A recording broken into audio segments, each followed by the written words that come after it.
So guys, so gumawa na ako ng ating chicken sandwich guys. Gamit yung ating tortilla wrap. So ito, luto na yung ating manok. Mag-inisa ko.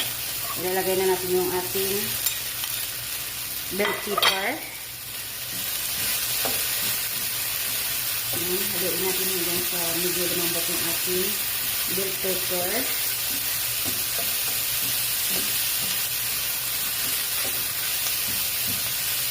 Nagawa ko ng tinatawag lang quesadilla sandwich guys.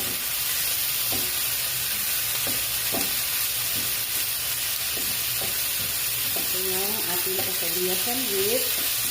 So, gumamit ako ng chicken breast. Hiniwa ko siya ng maliit-liit. Tapos, yung ating bell pepper na may tatlong kulay. Yung ating manok ay nilagyan ko siya ng gumamit ako ng bell pepper at tawag nito asin, chili powder o yung paprika, saka yung kanilang baharat, saka asin. So ayan, luto na yung ating chili or bell pepper.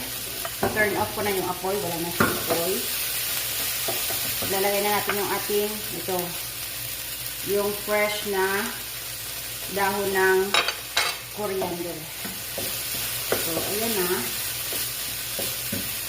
Ilarap na natin sa ating, ilalagay na natin ito sa loob ng ating tortilla wrap or tortilla wrapper.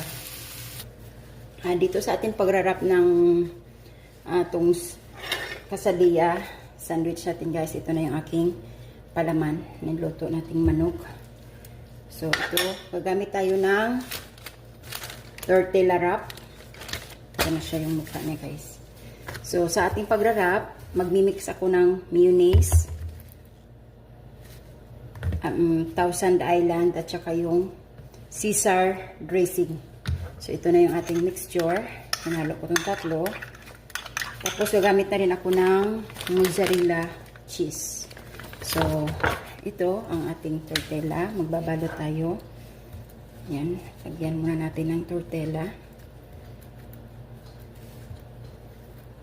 Tapos, lalagay natin yung ating palaman na manok.